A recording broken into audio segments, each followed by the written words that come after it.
It's Thanksgiving season. I'm sharing something for sellers to be thankful for and a healthy piece of life advice we're hijacking for the real estate market. Stop comparing. Hey everybody, it's Alyson with Live South Denver, your real estate strategist and realtor for the South Denver area. It is time for the November market update. Let's jump into the numbers and then we'll get to the goodies, the takeaways. We saw 3,000 homes go under contract in October. That's 100 fewer than the previous month. Compared to September, we're down 3%, but virtually unchanged year over year. There were 2,850 closings in October, a drop of 350 from the month before, down 7% from the previous month, and down 13% year over year. New listings came in at 3,600 last month, a decrease of 700 new listings. Compared to the previous month, we're down 16%, but versus last year, only down 1%. Available inventory came in at 2.4 months of inventory for October compared to the previous month when we were at 2.2 months of available inventory, and this time last year, we were at a flat 2 months of available inventory. There was very mild movement in the days on market. Both average and median days on market only increased by 1 day. Average days on market went to 31 and median days on market went to 16. All right, on to those home prices. The overall average home price for all homes sold last month was $675,000. Compared to the previous month, we're off the mark by about 0.5% and down $4,000. But compared to last year, we're up just about 3%.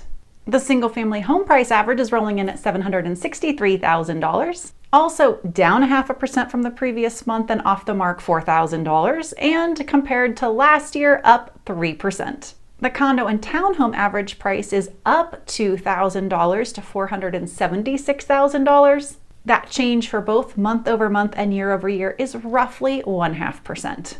Going over to median home prices, the median sold price of all homes is $575,000, off by $4,000. Compared to the previous month, it's down roughly 1%. Compared to the previous year, it's up roughly 1%. The median price for single family homes actually went up $2,000 to $637,000. The percent change month over month is just a smidge, but year over year, it's up 2%. The median price for condos and townhomes is $419,000. Compared to the previous month, it's a $4,000 increase. So 1% improvement from the previous month and a 4% improvement year over year. Even with some of these numbers seeming like they're on an upward trajectory, buyers are still getting a discount because the list price to sales price ratio is on a downward trend. Last month, the list price to sales price ratio was 97.3, and this month it's at 96.7. All right, what are the takeaways out of the current market and market update?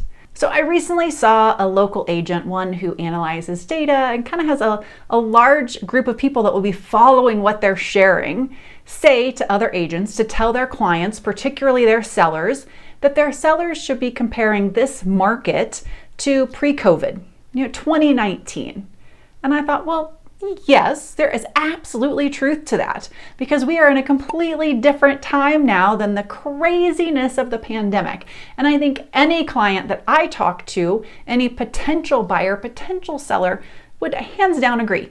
But then I went back and looked at the data from 2019, particularly fall 2019, and no. Mortgage rates were about 3.7%, so about half of what they are today. It actually took longer on average to sell a home than it is right now. Can you believe that? 41 days on average to sell a home. And the median was 3 weeks. We're at 16 days for median days on market right now. But why was that? The rates are great. Was it an abundance of inventory that was making that happen? No, not at all. There was 7 weeks of inventory on the market. So it's not like buyers had loads of inventory to choose from that was slowing down their decision-making process. Maybe it was bidding wars, right? Because we've got low rates and low inventory, and so buyers were fighting over properties and just couldn't get one. Was that it? No, the average list price to sales price ratio is higher than where we are today. It was 98.9%, so homes were selling for almost full price. So we're in a market with less inventory, lower rates, selling almost full price but not over, and taking 10 days longer on average and nearly a full week more on the median to get under contract. So sellers clearly were not feeling a price strain or a time strain then like they do today. That price and time strain is causing sellers to sell their homes at a much greater discount. We're below 97% list price to sales price ratio today. The market functioned the way it did then because we hadn't ever had a pandemic. We hadn't had wildly low rates. We hadn't had the opportunity for remote work across the country. We hadn't had just the mindset shift and the culture shift that came with the pandemic. So we're in an interesting bridge right now where much of what we track with real estate data holds true over time. You can look back at this video right here where I show data from 2009 to today. I can't go back any earlier than 2009.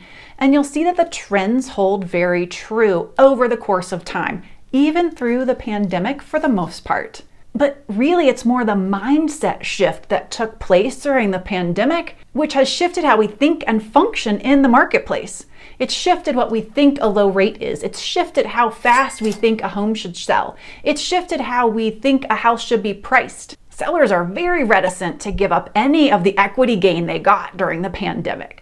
It's shifted how people look at potential buyers. It's shifted the way people think a transaction should go, how smoothly they think it should go, because that period was so protracted. The home price piece has been really interesting. The Fed's, of course, stepping in to push rates, hoping to change the landscape of the economy on the job front as one piece of it and the real estate market on the other. And their expectation those two would meet up and really shift the economy in a downward way. And they're not seeing it in the way they anticipated. Sellers can be incredibly happy about that they've been able to hold on to so much of their equity.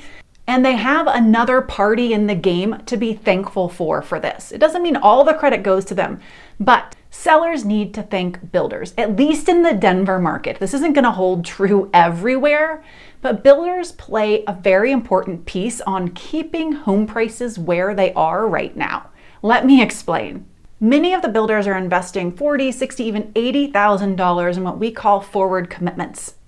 They are buying down the rates. They are giving these locked-in rates. They are putting incentives out there that impact the affordability of the home for the consumer. Now, them doing this is not just goodwill.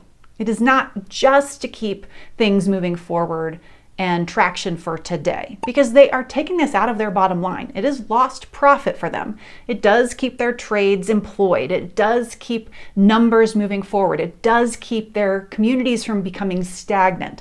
So there are positive components to them doing this, but it is cutting into their bottom line. But if we look back at these communities, particularly here in the Denver area, what we're seeing is that over the course of the last year, home prices for the builders have not changed much.